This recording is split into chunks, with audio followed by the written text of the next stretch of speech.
E vamos lá para mais um episódio aqui do nosso podcast Raciocina Comigo. Meu nome é Valquíria Fernandes, sou host desse podcast.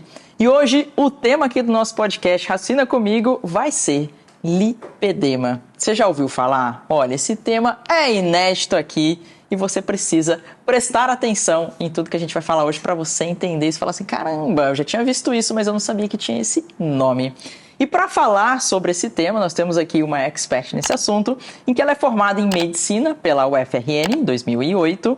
Ela já fez residência em clínica médica pela Santa Casa em São Paulo em 2011, endocrinologia pela Unicamp em 2013 e é membro da Sociedade Brasileira de Endocrinologia e Metabologia.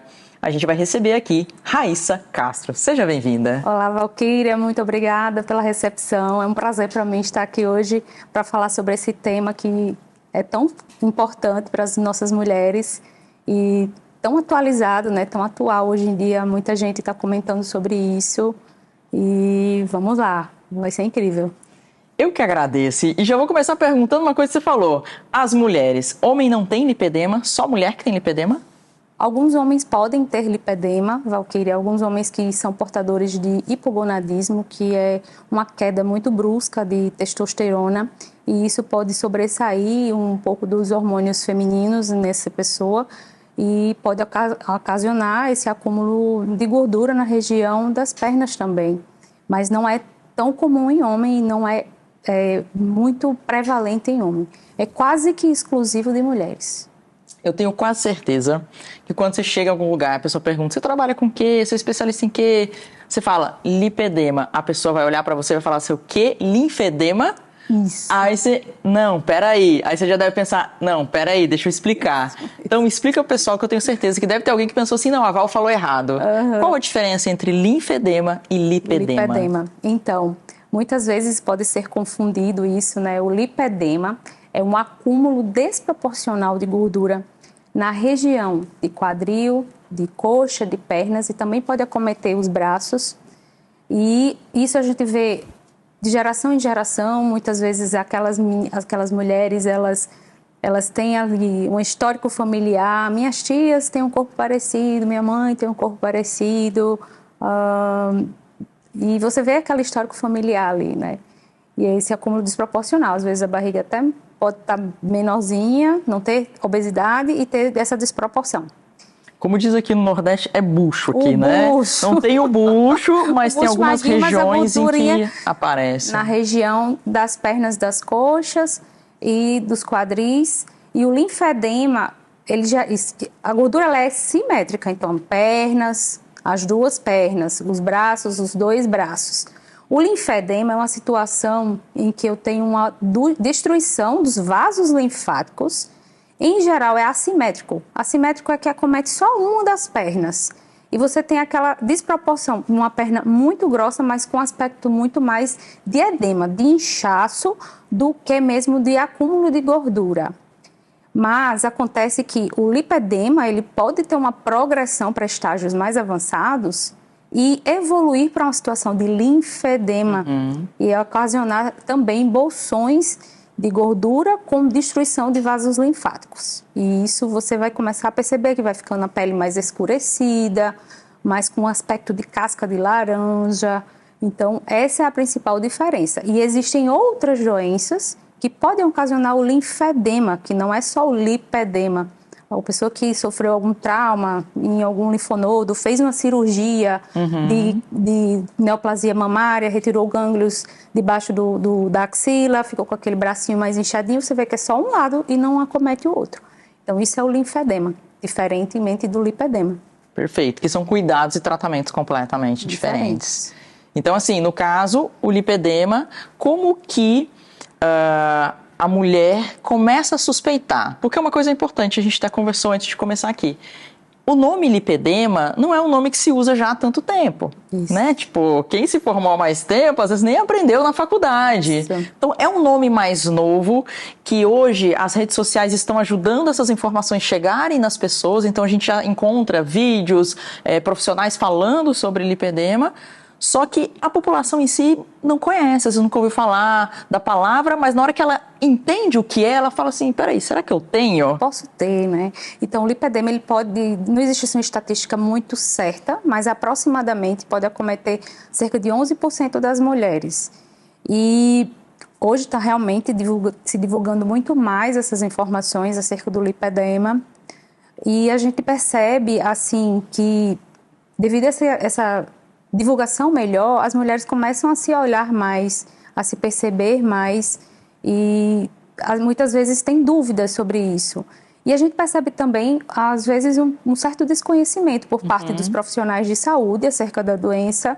Isso é, de fato, preocupante, porque acaba que um paciente pode chegar, uma mulher pode chegar num profissional procurando ajuda em relação a isso e ele, de repente, ali fica meio desconcertado, achando que aquilo é coisa que a mulher está inventando.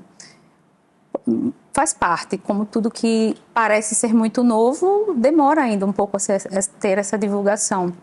Então, como que a mulher vai suspeitar, né, que ela tem esse lipedema? Primeiro, perceber esse acúmulo desproporcional da gordura.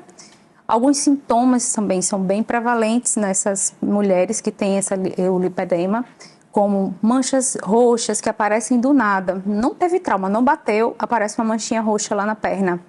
Aquela pele com aspecto como se tivesse um monte de celulite, mas é uma celulite muito profunda, não precisa nem apertar, que a pele está cheia de carocinhos. Quando você passa a mão, você sente os gruminhos em um nível mais profundo. Uma situação que também parece assim, a gordura vem e termina no tornozelo como um garrote. Para no joelho como um garrote, para no cotovelo como um garrote.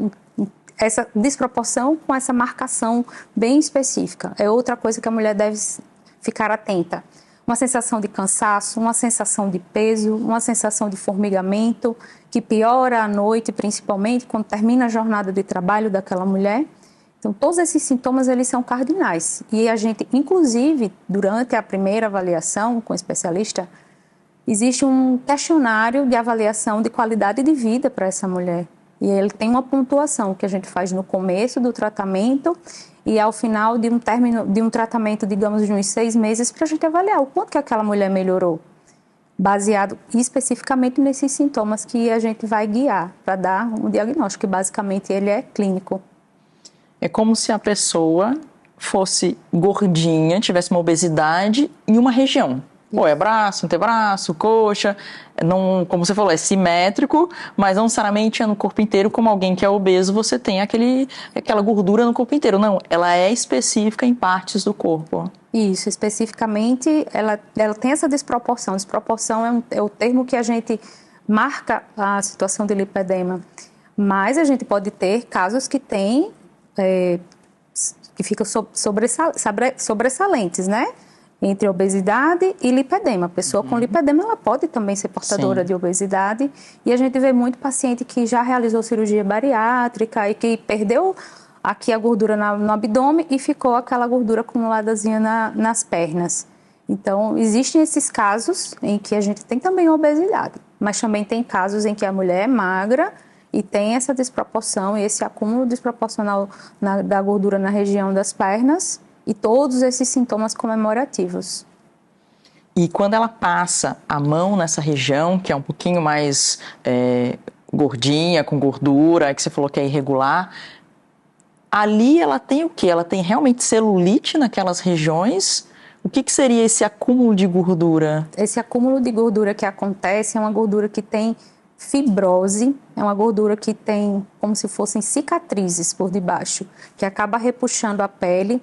E ela é tão mais profunda do que uma simples celulite. Muitas vezes, esse lipedema era classificado como uma celulite grau 4, antes, quando não existia muito conhecimento sobre a doença. E hoje em dia a gente tem visto que esses gruminhos, quando ela vai pegando, de fato é uma fibrose. Existem algumas explicações fisiopatológicas que incluem depósito de glicosaminoglicanas, né, que são substâncias, proteínas que puxam mais água, puxam mais sódio e vão deixar aquela pele e aquela gordura com um aspecto mais gelatinoso, uma gordura mais molinha, diferente de uma gordura de uma pessoa com obesidade, que é uma gordura mais densa, mais dura. Então, existe essa alteração da parte do tecido conjuntivo, né, que é o tecido que sustenta a gordura, e também essa gordura com um processo inflamatório também ao seu redor, favorecendo essa situação, como se fosse uma gordura mais molinha e com esses grumos mais profundos. Essas pacientes, às vezes, sem saber que elas têm lipedema, né, achando que às vezes é só um excesso de gordura na região, acabam indo para uma cirurgia estética para realmente fazer a lipoaspiração, falando, não, peraí, eu tenho acúmulo só aqui, deixa eu fazer uma lipo aqui porque vai daí dar certo. Existem muitos casos que as pacientes elas realizam cirurgias plásticas para o lipedema, já depois às vezes de já terem otimizado muito o tratamento clínico e aquilo ainda incomoda muito a paciente. Então ela pode partir para uma cirurgia plástica. Geralmente a gente vê esses acúmulos de gordura em bolsões bem específicos, que é na região do centro dos joelhos, que aí forma um sinal de V invertido. Então, essa região é uma região que as pacientes ficam bem incomodadas e que podem ocasionar problemas futuros na parte ortopédica também. Sim. Então, são duas consequências importantes de um lipedema que vai progredindo e vai evoluindo, que são alterações ortopédicas que podem gerar desconforto para deambular. Imagine a mulher ter dificuldade para andar porque acumulou muita gordura e começou a deformar, inclusive, a sua pisada. Então, pode deixar a pessoa assim, com dificuldade de locomoção. E o linfedema também é outra complicação. Então, a cirurgia plástica, em alguns casos, pode ser indicada. De repente, não é a primeira opção de tratamento que a gente gosta de induzir que a paciente realize. Mas é uma opção terapêutica que a gente pode considerar caso a caso. O lipedema é muito individual, parece que é uma coisa tudo igual, mas cada mulher é única, cada pessoa tem suas peculiaridades, suas necessidades, suas questões emocionais, que é muito envolvido também, muitas questões emocionais de autoestima, né? Então, nessa forma a gente precisa ter um olhar diferente para essa mulher com lipedema e não necessariamente já de cara lançar a mão de uma cirurgia plástica. Não, e a pergunta era exatamente isso, porque assim... ela não sabe que ela tem lipedema e antes dela ter esse conhecimento e buscar um tratamento para lipedema, às vezes ela já foi e buscou uma lipoaspiração, por exemplo. E o quanto isso pode ser ruim para ela, porque às vezes ela não fez nenhum tratamento e ela não vai mudar nada na vida dela e ela simplesmente tentou ali limpar esteticamente algo que para ela incomodava, mas ela também não sabia o que era. Isso. Lembrando que por trás do lipedema existe um fundo fisiopatológico de inflamação. Então, na hora que a gente não resolve a inflamação que tem por trás do lipedema, eu posso ir para uma mesa cirúrgica e me operar numa situação inflamatória, com déficits nutricionais, de micronutrientes, com anemia, porque existe uma associação muito grande de disfunção intestinal também nessa mulher. E na hora que eu tenho essa disfunção intestinal, eu deixo de absorver alguns nutrientes e eu posso operá-la e a cicatrização não ser tão adequada assim e o resultado estético não ficar tão bom. Então, é sempre importante que a mulher faça essa avaliação clínica com a equipe multidisciplinar clínica para que se prepare se porventura ela tem esse desejo de realizar uma cirurgia. É importante esse fato de se preparar, de controlar essa inflamação, de controlar seus hábitos de vida e tornar aquilo algo comum na vida dela. Não é porque eu vou fazer uma cirurgia que eu vou cuidar agora da minha alimentação, fazer um pouquinho de exercício, dormir melhor. E isso engloba assim, um estilo de vida saudável. Não é verdade, Valquíria? Com certeza. E essa mulher que suspeita, né? Às vezes era um pouquinho mais gordinha, fez uma dieta e vê que existem regiões que realmente às vezes ela não perde, ou existe um acúmulo que ela vai percebendo isso. Qual é o primeiro passo? Ela tem que procurar que tipo de profissional, que tipo de exame que é feito com ela para realmente chegar nesse diagnóstico e buscar o melhor tratamento para ela? Isso. Se a mulher, porventura, assistir um vídeo na internet, poxa, eu posso ter isso, será que eu tenho isso? Localizou alguns sintomas parecidos, verificou que existe uma gordurinha acumulada de forma desproporcional nela. A porta de entrada para a avaliação do lipedema geralmente vem pelo cirurgião vascular, pelo angiologista, que vai descartar causas secundárias por exemplo, se ela tiver um linfedema associado por outro motivo, distúrbio também da parte venosa, de varizes. Então, a gente busca fazer esse diagnóstico diferencial para excluir. Geralmente ela busca porque ela acha que ela tem dor por causa de uma varizes. Isso, geralmente vai porque, eu acho que eu estou com problema de circulação. Entendi. Aí vai para o vascular. Aí no vascular, com um olhar atento, que conhece a doença, que conhece o lipedema, vai dizer, olha, a gente vai fazer sua avaliação vascular. Se tiver tudo descartado, vamos pensar em outra hipótese diagnóstica, que pode ser o lipedema. E em alguns casos é isso mesmo que acontece, Valquíria. Elas chegam achando que é circulação, muitas vezes quando elas não se atentam que possam ter essa desproporção da gordura e acabam descobrindo que tem lipedema no consultório do vascular. E pode estar associado com alguma varize também, que daí, dependendo, acaba que ela foca só na varize e não vê o outro lado. Do outro lado. Além do diagnóstico ser clínico, pelo exame físico, eu observo isso, pelas perguntas que a gente faz no consultório também, existem exames de imagem que podem nos ajudar a fazer uma correlação clínico e imaginológico, que é através da densitometria de corpo inteiro, que é padrão ouro para avaliação de gordura corporal. Não só para lipedema, mas para obesidade também. E até que mudaram os critérios de classificação de obesidade. Saiu agora recente, faz nem um mês isso. Que também exige que a gente tenha algum método de avaliação de gordura corporal, de percentual de gordura corporal. Para a gente não avaliar só pelo IMC, né, que ele pode ser muito falseado.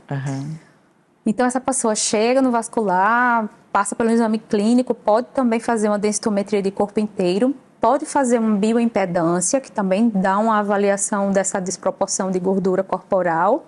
E existem índices que a gente pode avaliar dentro desses exames. Eu pegando a gordura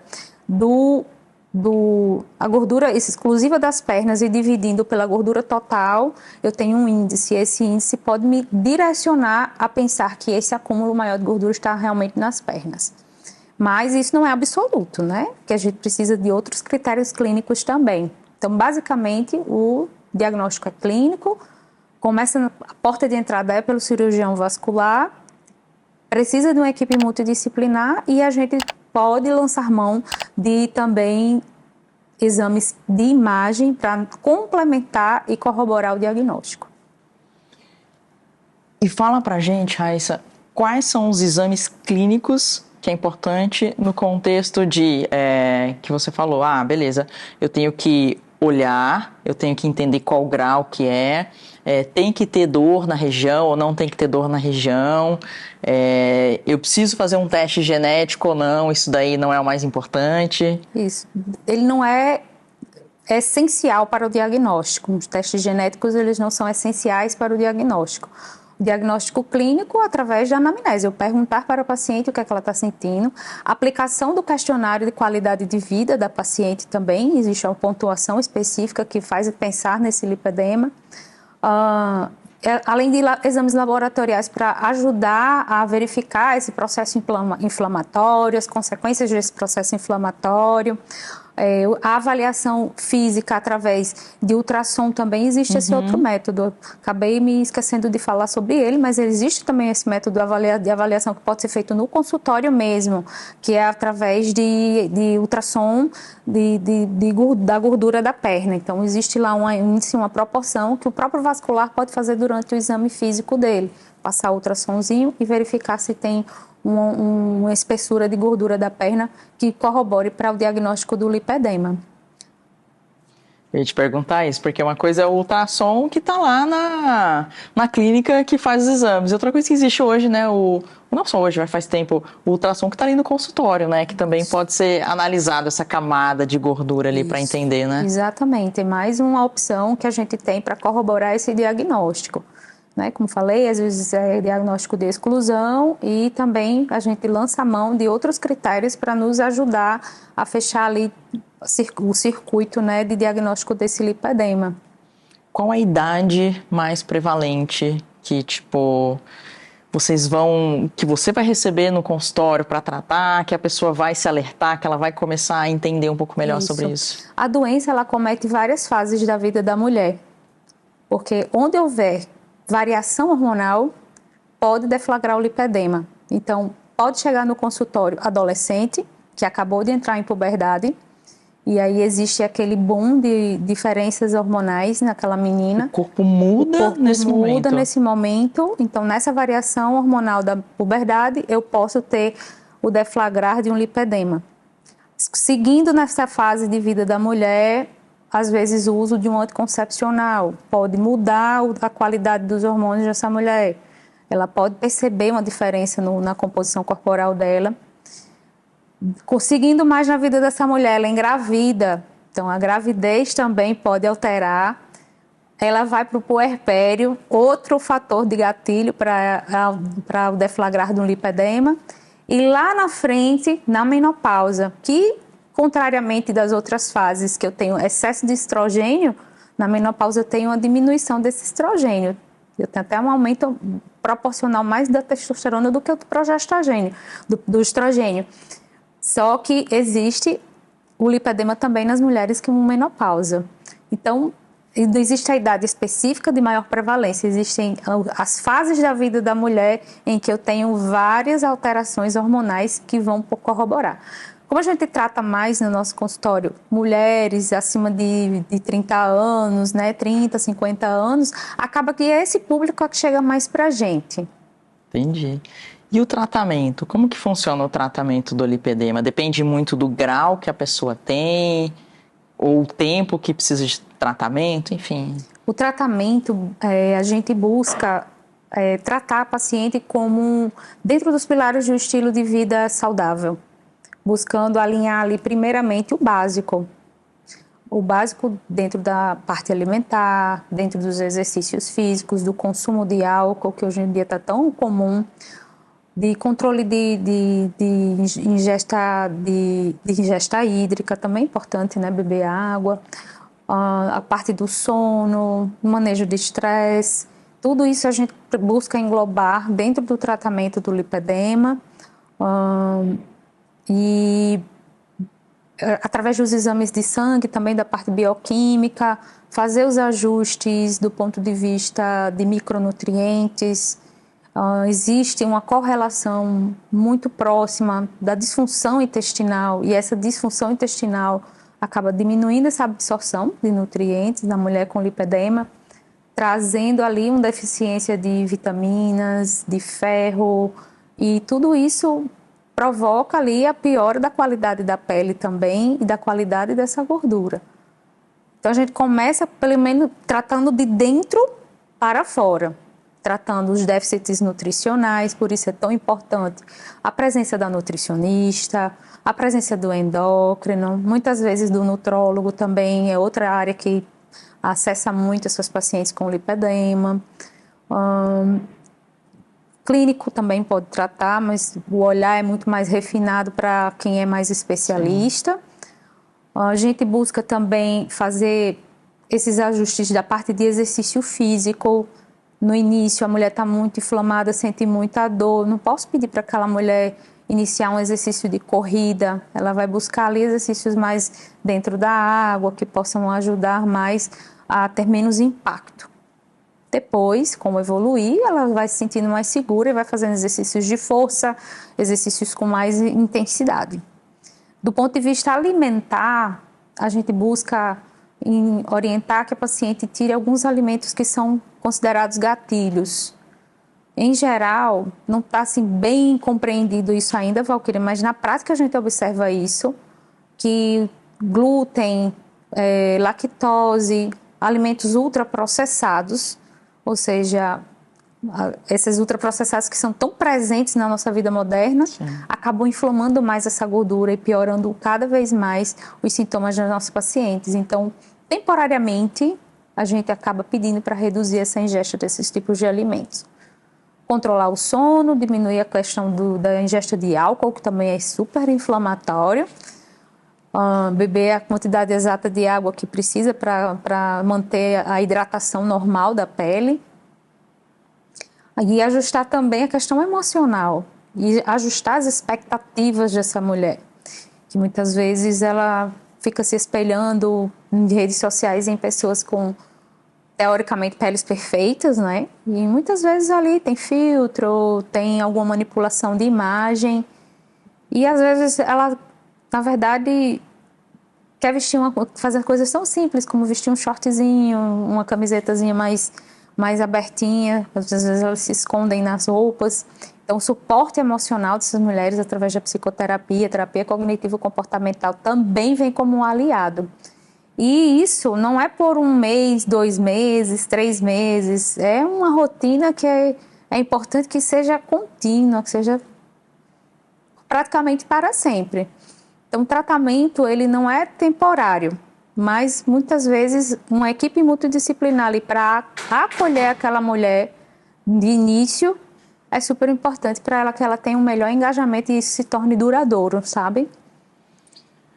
Você falando, Raíssa, o que eu imagino? Porque assim, o paciente que tem essas comorbidades mais crônicas, assim como o paciente de obesidade, que vocês atendem bastante, a gente da física atende muito paciente com dor crônica, que é um paciente extremamente difícil, difícil do ponto que não é um detalhezinho só que vai mudar, a gente precisa meio que olhar a vida dele nesse 360, vamos dizer, olhar todas as questões multifatoriais e eu acredito que muitos pacientes, eu passo por esse desafio, mas eu vou fazer a pergunta para você.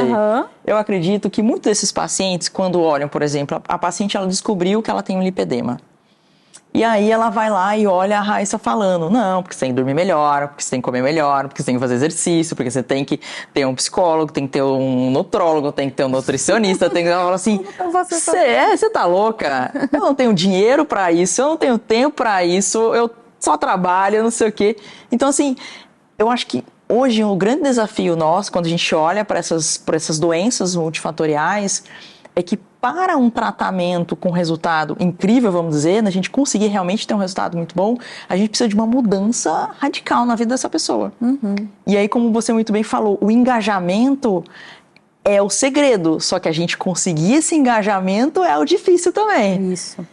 O que hoje você usa de artefatos, de estratégias para trazer essa paciente e colocar ela agarrada com você, para ela realmente entender que isso vai funcionar para ela, que não é só agora, que ela vai precisar manter, para ela não desistir, sabe? Tipo, esse engajamento. É dia a dia, né, Valquíria? Isso é dia a dia. Primeiramente, a gente senta na consulta e meu atendimento ele é muito pautado na parte bem holística, assim. Eu busco ver a pessoa de dentro para fora, do ponto de vista corpo, mente e espírito, sabe? Verificar como é o contexto familiar dessa pessoa, como foram seus contextos de infância, o que são os gatilhos alimentares dessa pessoa, alimentos de conforto. E muitas vezes a gente não tem como combater isso de cara, pare de comer, não é assim que funciona. Então a gente acolhe primeiro, traz a paciente para a gente, traz que ela fique confiante de que ela pode contar com você sem julgamentos. Primeiro de tudo, não julgar. Segure sua vontade de corrigir aquela pessoa. Sim. Resista ao reflexo de corrigir. Então, traga essa pessoa para você. E muitas vezes assim, vai fazer exercício? Vai isso. Calma. Por onde você quer começar? Então, a gente traz o paciente para a gente. Minhas ferramentas, basicamente, são de estimular a paciente para que ela mesma fale o que é importante para ela naquele momento. Doutor, exercício físico para mim agora não dá. O que é que dá para você? Olha, doutor, agora dá para eu, de repente, diminuir meus ultraprocessados, diminuir minhas compras do iFood. Ótimo, excelente estratégia. Vamos comigo. E em relação ao sono, o que é que você pode fazer? Doutor, eu posso, de repente, desligar meu celular um pouquinho mais cedo e tentar fazer uma leitura de uma página de um devocional sobre espiritualidade. Perfeito. Vamos nesses 2 pilares? O devocional está em alta e ajuda nisso, né? Isso ajuda, porque estimula a questão da fé, da esperança, ajuda no manejo do estresse, que já são outros pilares que a gente Criação de hábitos também, Criação né? dos hábitos, da leitura, tirar um pouquinho daquela carga de dopamina que está toda hora a gente consumindo através dos celulares. E isso indiretamente melhora, porque você vai melhorar seu sono, vai melhorar seu lipedema. Então a gente não fica assim, buscando exigir do paciente tudo de uma vez só, para que ele não saia assustado de lá do consultório. Utilizo algumas técnicas SMART, né, de estratificação das metas, Então, eu vejo para ela o que é possível. Quer perder peso? Quantos quilos você deseja? Tantos. Em quantos meses? Tantos. Olha, essa quantidade aqui talvez seja um pouco demais, vamos realinhar aqui para um pouquinho menos. Talvez você consiga e fique para estimular a paciente, não fazer um negócio irreal, né? Inatingível. Tem que ser alcançável. Meta de sono, meta de ingesta hídrica, a gente vai alinhando uma por uma ali durante a consulta e ela sai assim mais confiante, sabendo que dali a um mês, de repente, ela possa ter mais resultados. E no nosso protocolo de lipedema, que a gente tem no nosso consultório, também, como tem a equipe multidisciplinar, eu, a vascular, a nutricionista, a físio, a gente monta um grupo de WhatsApp exclusivo com essa paciente para que ela não tenha assim, medo de perguntar as coisas. É bem aberto, a gente trata como se fosse assim, de igual para igual, sem discrepância de tratamento, com muita humildade, assim, é isso que essas pessoas precisam, sabe? Então eu acho que esse ponto acaba engajando muito bem e trazendo confiança para que a paciente permaneça no processo de tratamento do seu lipedema e das doenças crônicas também, né, como um todo. Que legal, isso é verdade, esse acolhimento dele realmente entender, olha, estão aqui comigo, me deram a mão, vamos junto, e poder perguntar, poder reportar, isso é realmente muito legal mesmo. Os pacientes precisam disso, né? Eles às vezes estão sem esperança e, meu Deus do céu, me ajuda, mas eu não dou conta de fazer tudo e mudar a vida assim de uma hora para outra é difícil. Você lembra de algum caso em que foi muito desafiador? Ou a conversa, ou ter que convencer, ou era realmente um grau muito avançado de lipedema?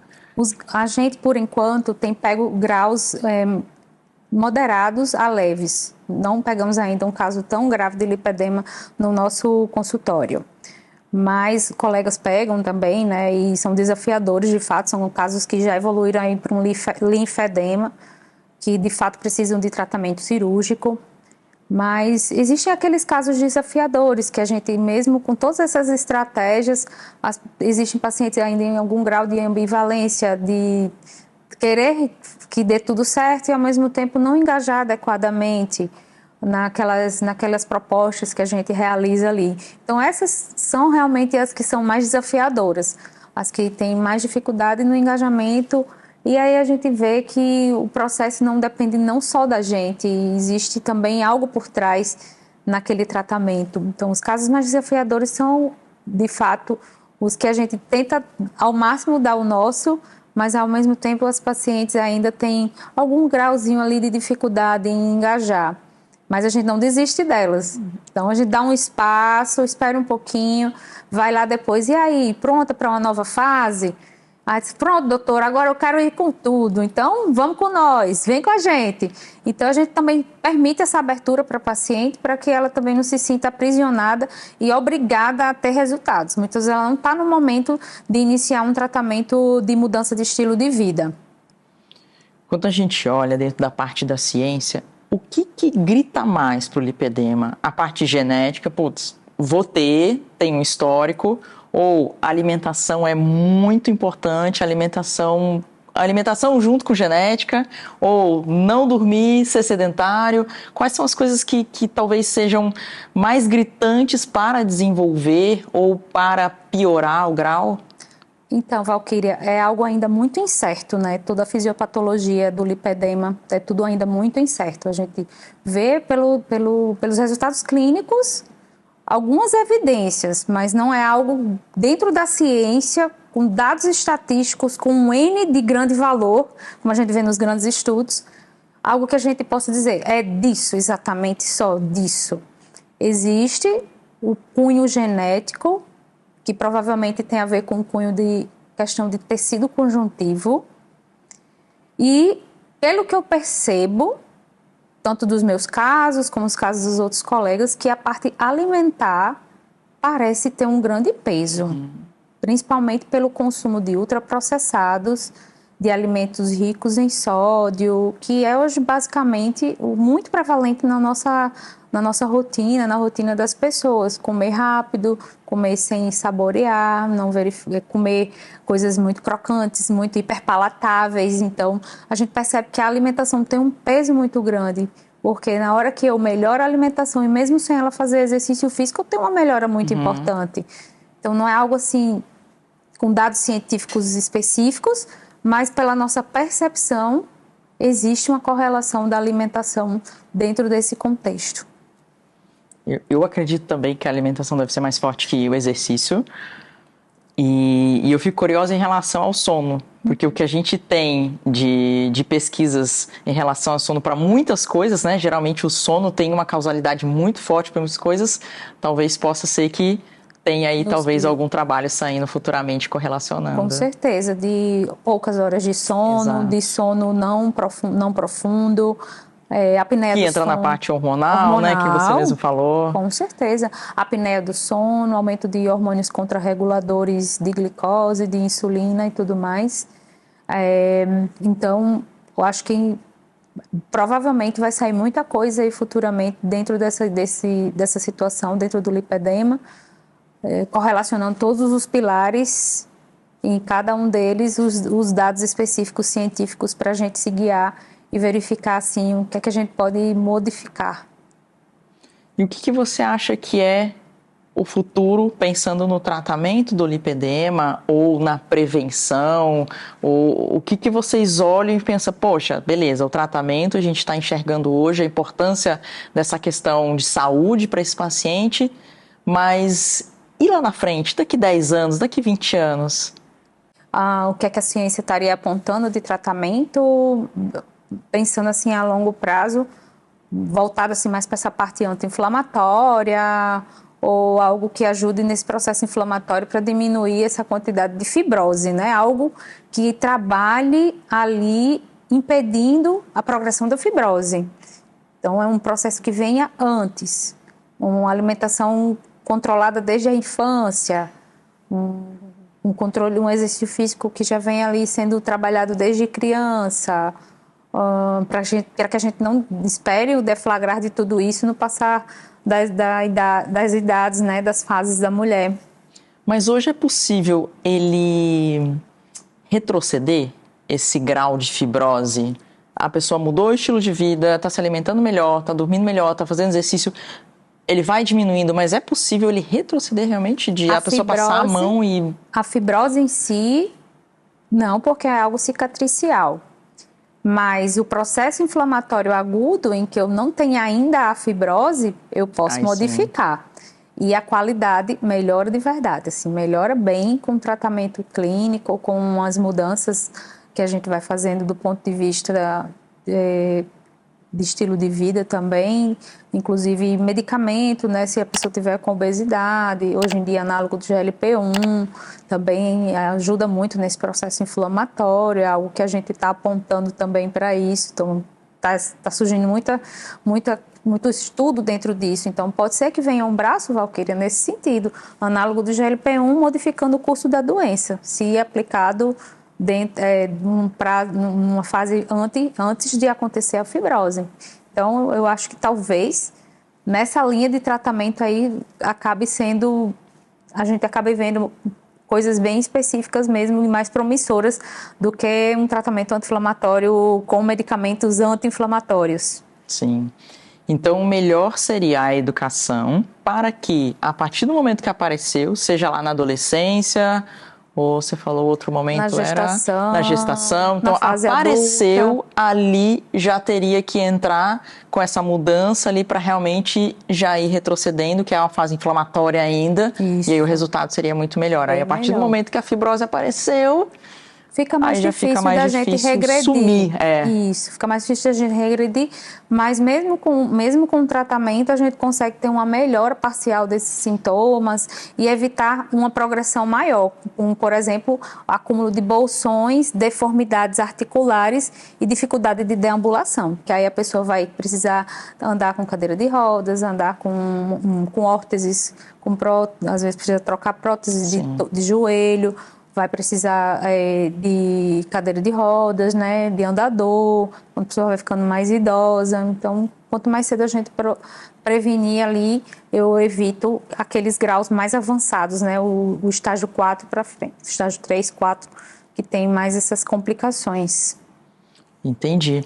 E E essas mulheres, no caso, pensar menopausa, por exemplo, né? Sei lá, 50 anos, alguma coisa assim, que acabam sofrendo mais com isso, o quanto aí entrando dentro da parte de ou reposição hormonal ou ajuste hormonal ajudaria essa mulher também?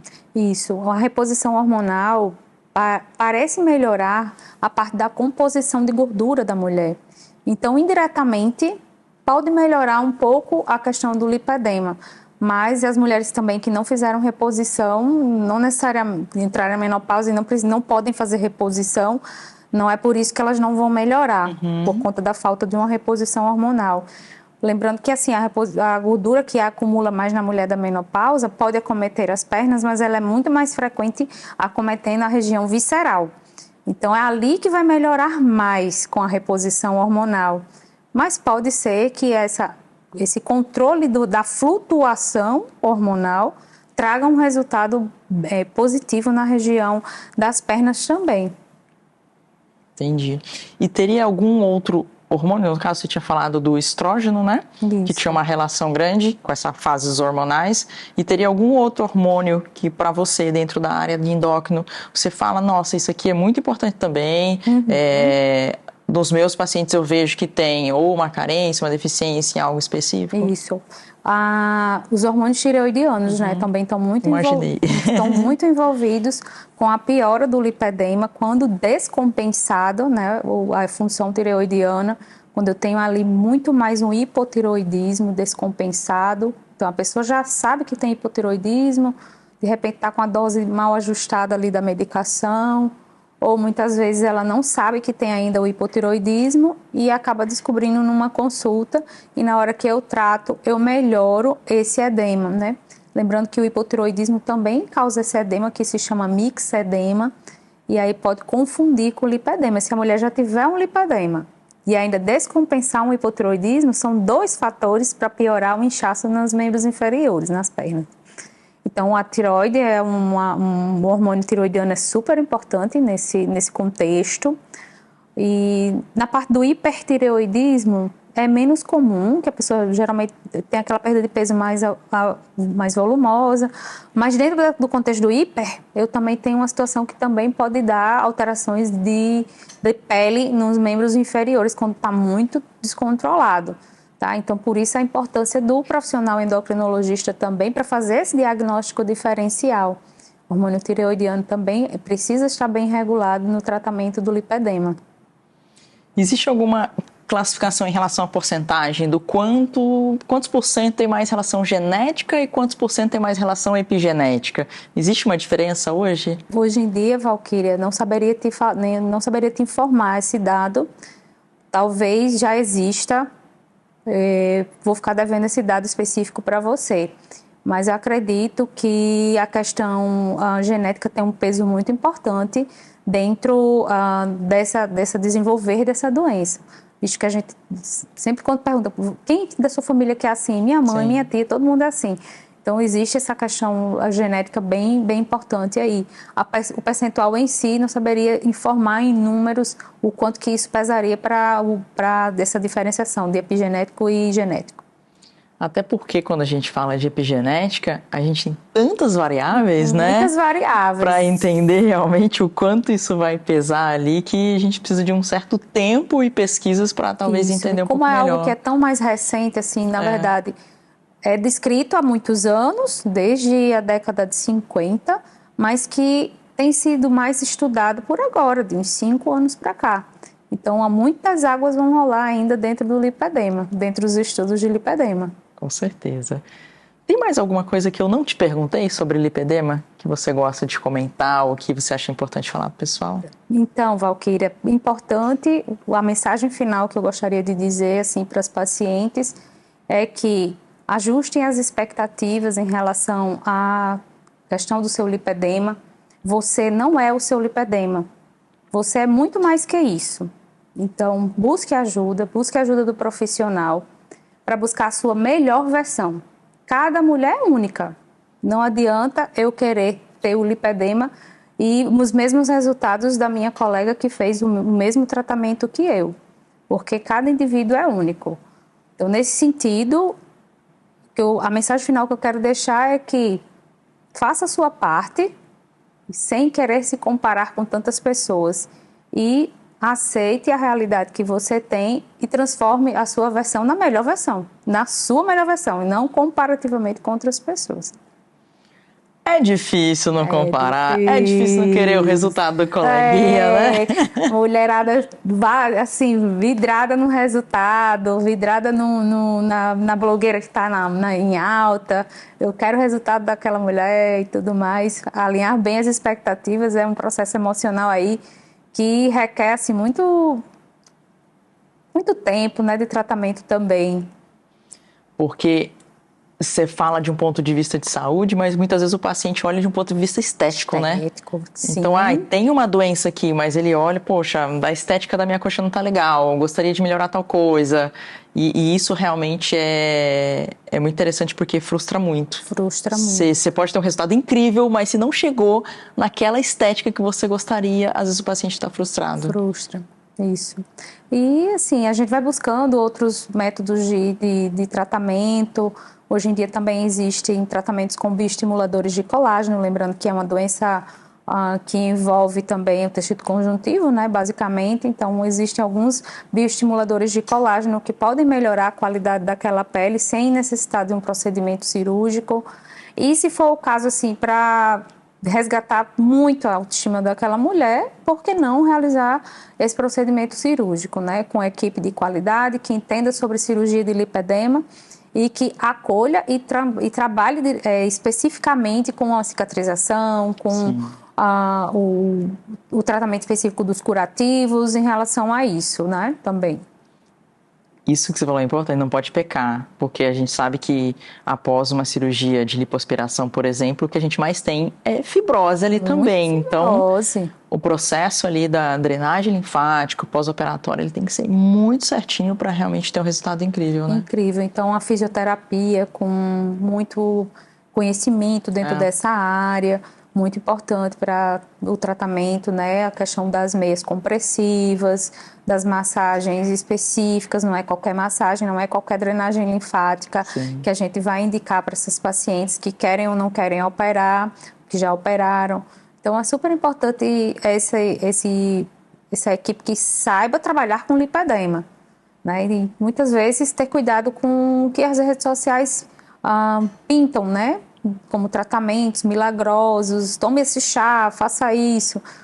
Os outros precisam ter, assim, realmente um cuidado em relação a essas informações e que tipo de informação está consumindo nas redes. Muito bom, bom demais. Deixa as tuas redes sociais ali pro pessoal te conhecer. Então, gente, meu Instagram é Raíssa Castro Endócrino, siga lá para ter muitas informações sobre lipedema, emagrecimento e lifestyle, que eu adoro fazer exercícios físicos, compartilhar também muitas dicas sobre alimentação e estilo de vida saudável. Muito bem. Raíssa, obrigada. Obrigada, Valquíria. Sua disponibilidade de estar aqui hoje. Foi um prazer. O concorrida é a agenda aí. Que bom que deu certo você estar aqui com a gente.